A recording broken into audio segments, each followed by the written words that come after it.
Hey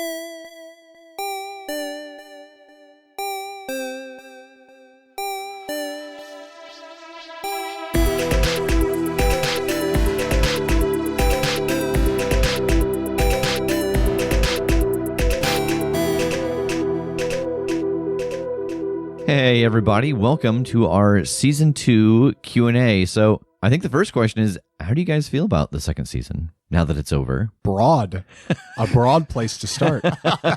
Good, positive. Yeah. I like it. I'm happy with it. Okay. I had a blast. Just, it was really a pleasure to be able to go in and out of some other games. I'm just happy with looking at this season and being able to say that we kind of tried this thing that was a little different, and it felt like it worked really well, and it was an absolute blast to do. So All right, so first question is there a new pregame pump-up song? We haven't used music in forever. No, we fell off the pregame pump-up song real hard. We can come up with one. There sure could be another one, but... Probably should be another one, but here we are. Musicless and dead inside. I'm going to open Spotify, and I'm going to open all of my liked songs, and I'm going to give one good swipe. Okay. And then wherever we land, that's a new pump-up song. Oh, boy. okay. It's Got Nuffin' by Spoon. That's not bad. I know we can't play music You in the looked show. at me as if I would know. Oh, no, God, no. You have any idea what that was. If anyone was going to not know, it's you. I'll play this for our benefit. You have to cut it out, though. Yeah. That's not a bad pump-up song. Yeah. Where was that when we needed it? On my phone, ready and waiting. Question for TJ. The effect of TJ's magical ring, where did that go? And did it go away when he turned into a werewolf? The effect of my The one that made you look like the dude from Modern Family. Well, it was destroyed whenever I turned into a werewolf. That was sort of a group decision sort of thing. I assume it has something to do with my fingers growing bigger. And it just kind of like, bink, snaps off. Yeah, it was a real minor footnote, but I feel like I remember at some point we said that when you guys got all of your stuff back, that ring was not there, that it had been destroyed. Yeah.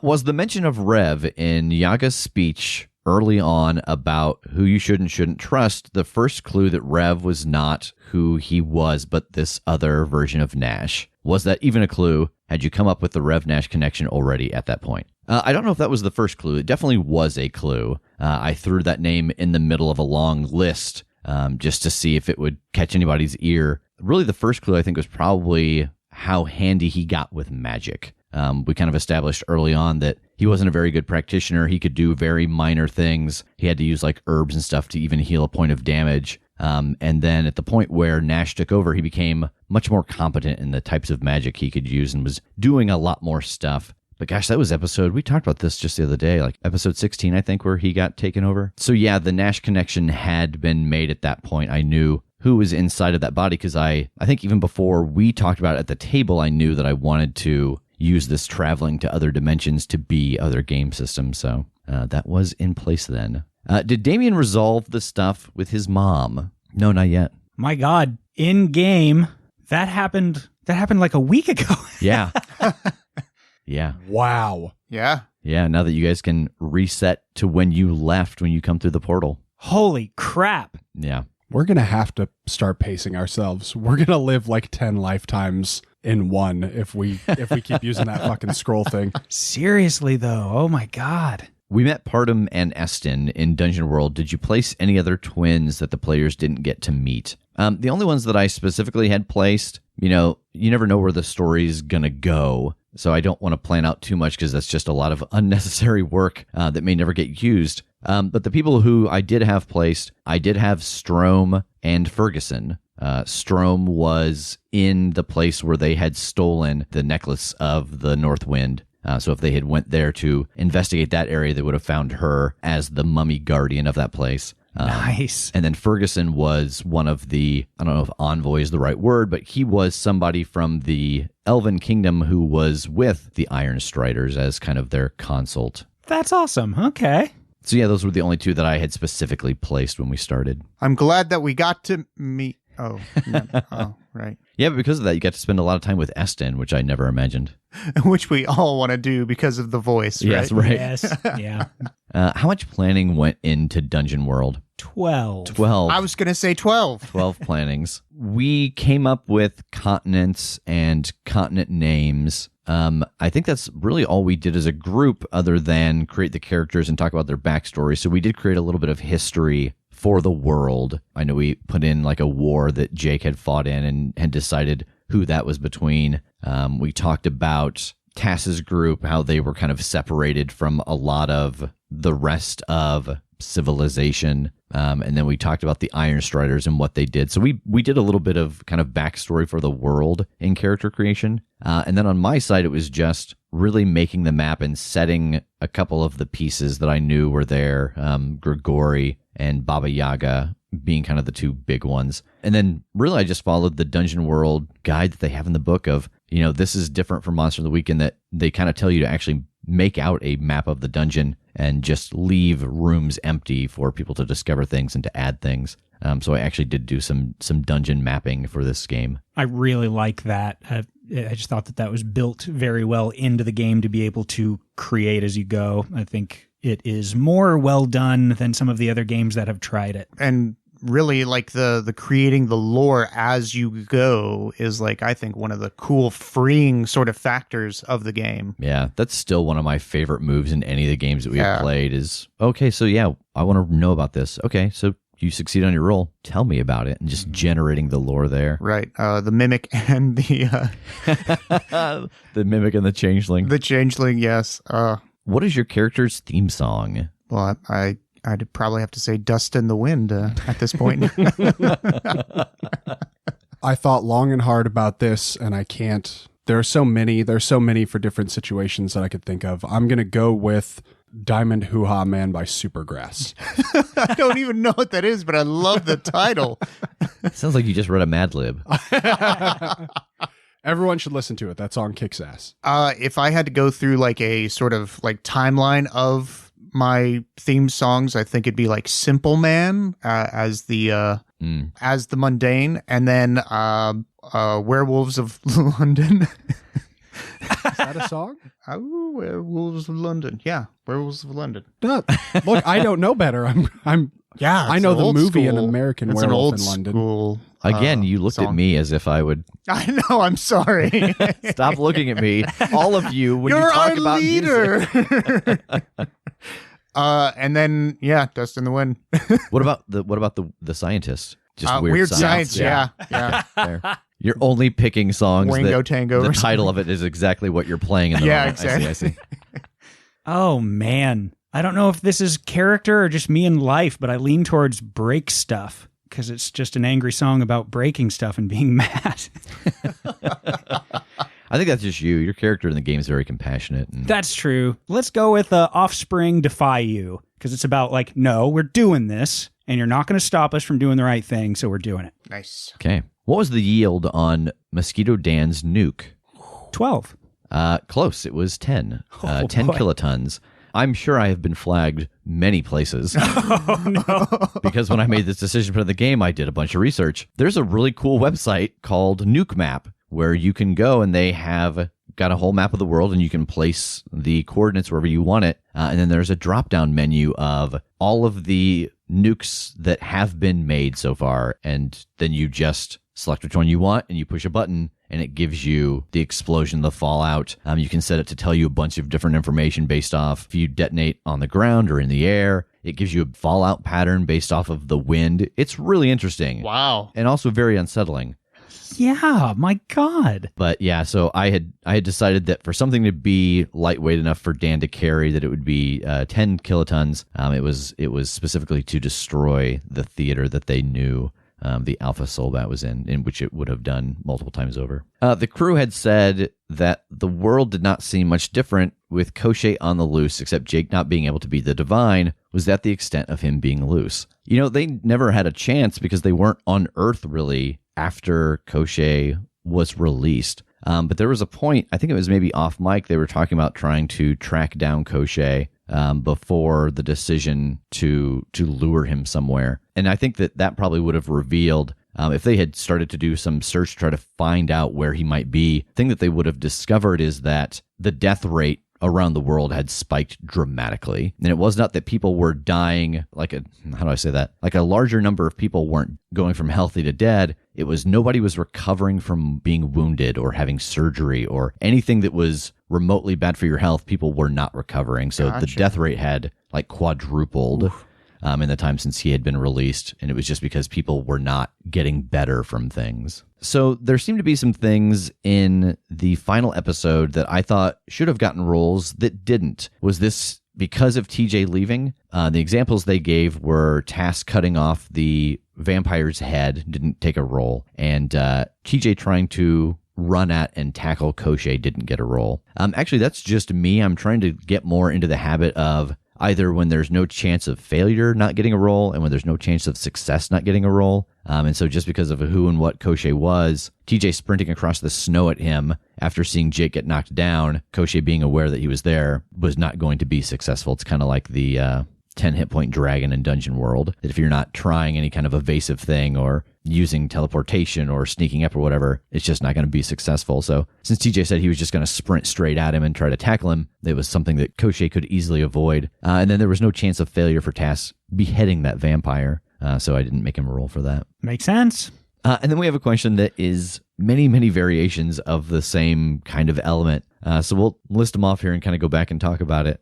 How early did you know TJ was leaving? How pre-planned was TJ's end? Were there multiple ideas for how he was going to leave? Was it ever planned to have TJ stay as an NPC? Could he have survived the encounter with Koschei?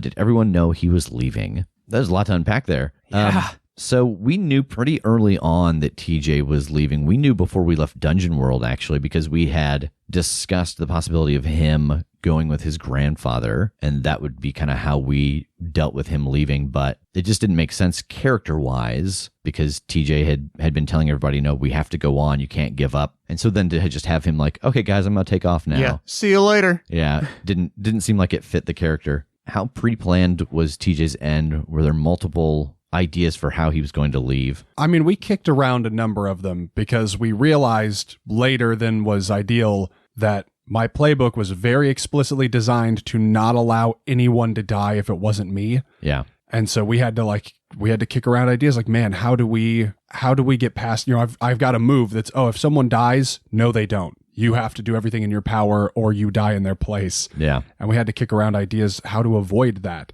Because when I started that playbook, that was a great idea, but that was before we knew that TJ was going to have to go. And so then we had to figure out how to avoid it. Yeah, and that was specifically, too, around once it was clear that it was going to be through Koschei. The conversation that I had with TJ was kind of like, spoilers if anybody hasn't seen it, but kind of like Endgame, that I just told TJ at some point, you're going to be in a situation and I'm going to look at you and I'm going to be like, yeah, this is the moment. And it didn't end up happening that way, but I wanted to have TJ have that in mind because we wanted to make sure that however he died was story related, that it wasn't something we had to force. And so I wanted to have the possibility of like, okay, well, it could happen at any time. You never know when bad rolls are going to occur.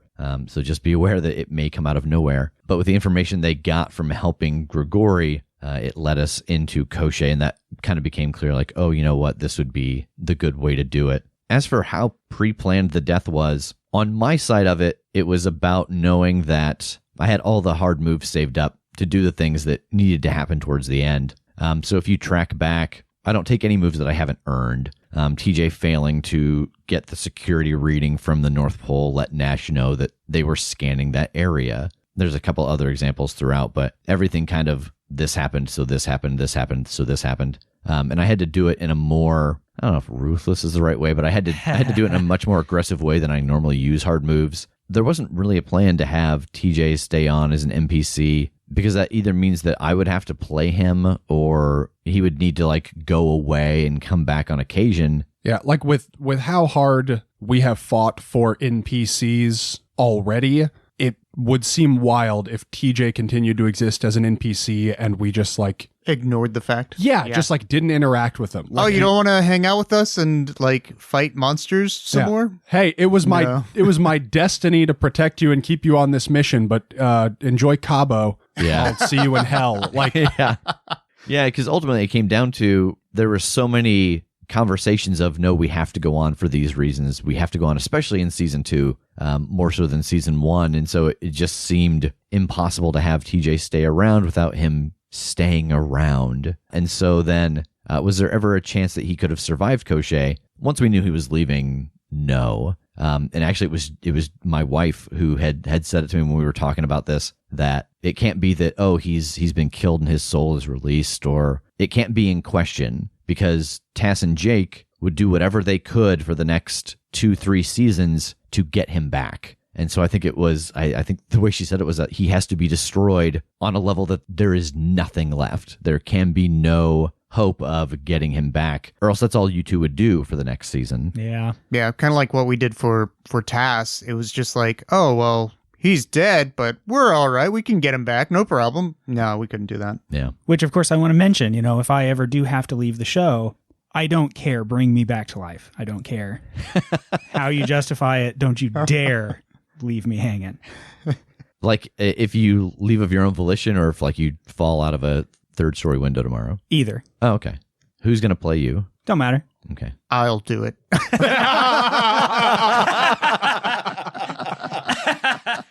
So I couldn't make time to be myself. But being Tass would be kind of an upgrade. Yeah, but this I'll make time. Yeah, no problem. Let me get the voice down. Here we go.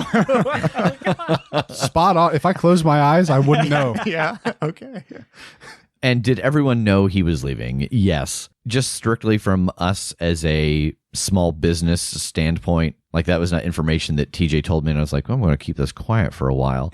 No, we had to deal with that and figure out story-wise how we were going to move forward. So it was something that everybody knew of as we went into that episode. Are we ever going to get that Christmas Krampus episode? It just depends on what world we're in when holidays come. Ooh, that's a good answer. Yeah. I mean, we were specifically in Dungeon World during the holidays this year, and so whatever we do next, Tass, we got 6 months. We got to burn through this within the next 6 months. Okay.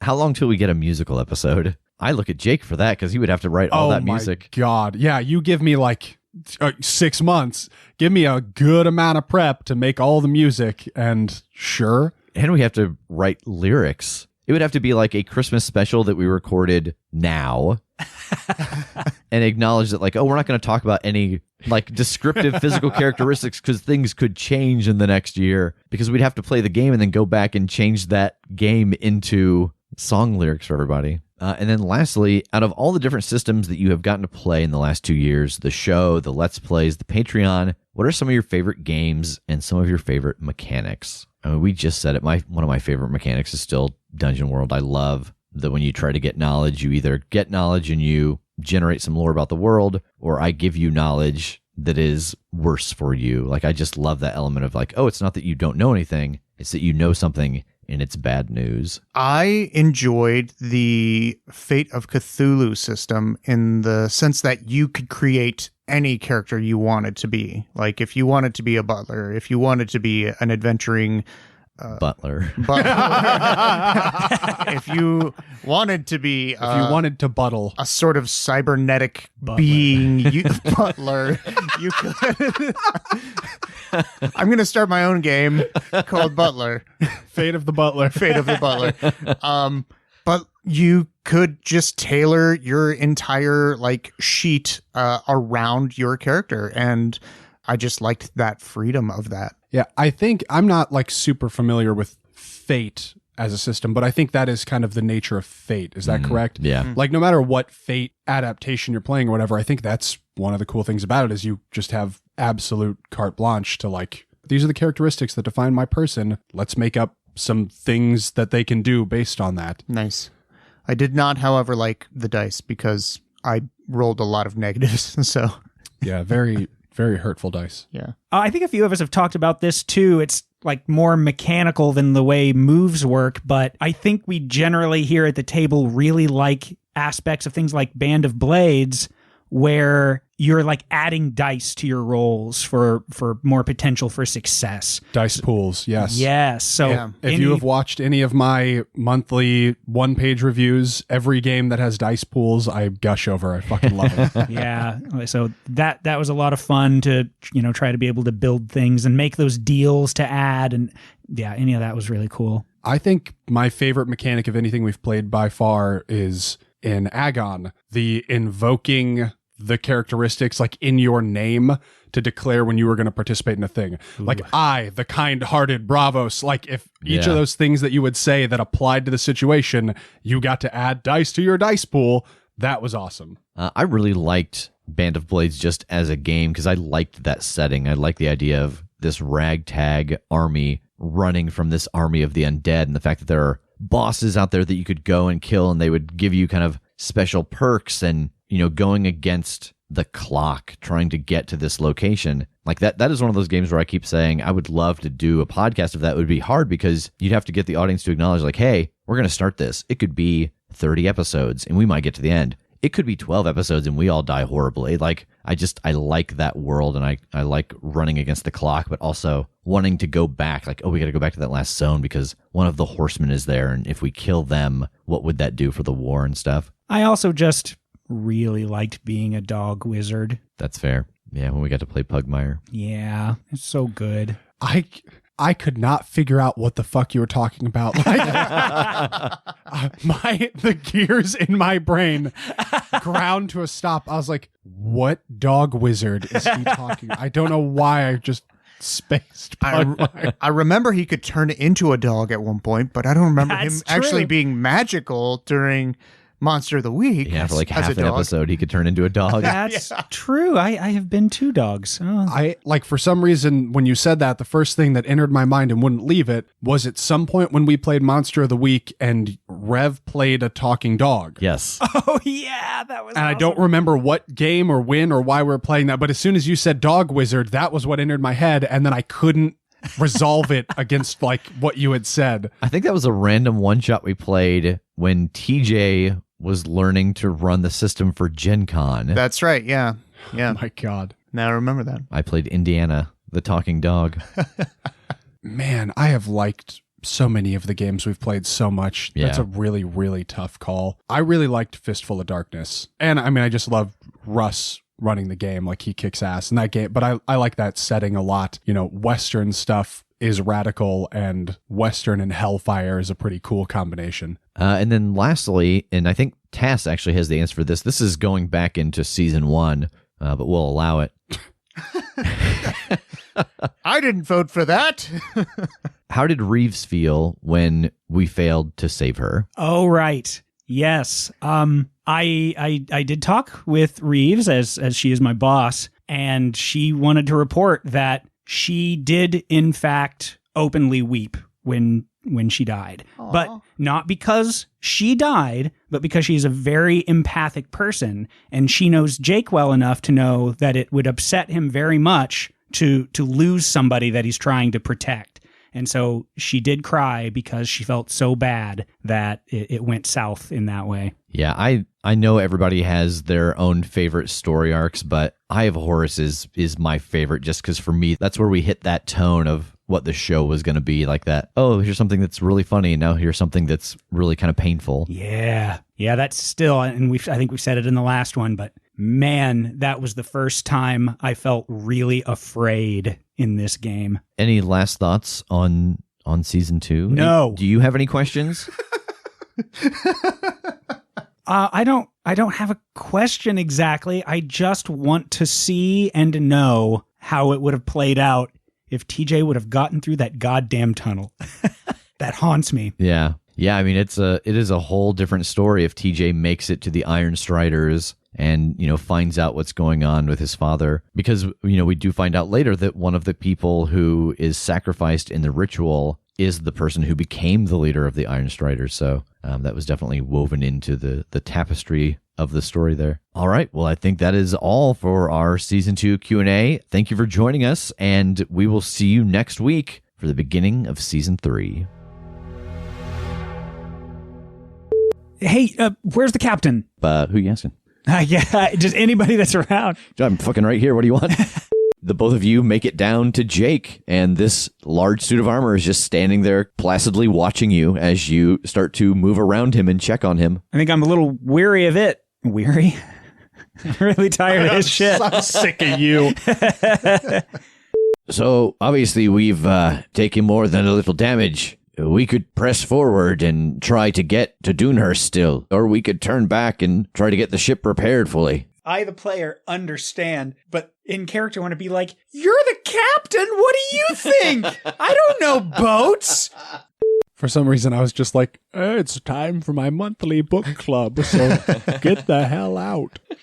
Why did it turn into Sean Connery? Because I can't do this voice. We're reading Hunt for Red October. And she goes down below and goes to the checklist and comes back and tells you that you had given away some stewed eels and a barrel of prunes and... Stewed eels. Why the fuck did I pick that? Just all the diarrhea food. A lot of Oh, prunes. thank God you got rid of the diarrhea food. Didn't seem like a huge boat, so there's a whole lot more of us than there are of them. True. Hopefully they're not named. He pulls a piece of paper from his pocket. You ever seen the stat block of somebody who's named versus those who aren't? It's crazy. Tass just starts pointing at people and being like, Greg, David, Lucas, and one by one they like get jacked as he says a name. Oh. And one of the kingdoms is in this mountain that's basically right next to the ocean. It's called Mount... I'm literally looking around the room for a name. I'm just like... P-tier Griffin. Yeah. That crap. Maybe we'll see you again on the water sometime, but under friendlier circumstances, huh? Oh, I doubt it. Unless, of course, you're interested in joining. We've made allies out of less savory people. Maybe we'll call you. Oh, that sounds good. You know, however people communicate over distance in this world. Bye! This world.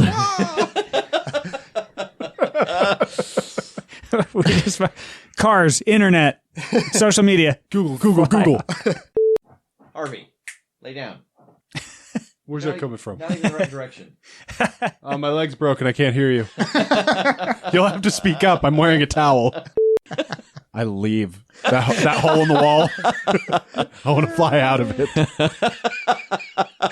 How far? Until I can't see any of this anymore. See any of this. Can I use my level up for him to retire this hunter to safety? Yes. As the explosion starts to ripple out from this chest. It wasn't a chest, it was a crate. As the explosion starts to ripple out from this chest. You said chest again. As the chest starts to chest from this chest. Oh, God. Yeah, you head back down, and there are a lot of people standing out on the deck watching the ship go like a fucking Carnival cruise. My head's in vacation already. We thought we were coming through with our bodies, too. Happened to be an accident that we didn't. I remember reading that some of our greatest scientific discoveries were by accident. Penicillin. The moon landing. You know, it occurs to me in hindsight when TJ failed his use magic roll back in the first entrance to this world. I don't know why I didn't do it. You should have burnt the building down. Okay. I'm trying to make sure I remember what all of those people, like what their tool set was. Because Eddie didn't have shit. Eddie was just a maintenance guy, wasn't he? Well, in your world. True, everyththing's different. Margaret had a kid. Jake could wield lightning. TJ learned magic. Tass, dead at 18. Yeah, man, once I get loaded up, you just F9 yourself. Well, first of all, I want to look around for the portal that I expect to be here. So I don't think you have to search very long because you kind of know what this looks like now. You know that it leaves these strange skid marks as you turds fly out.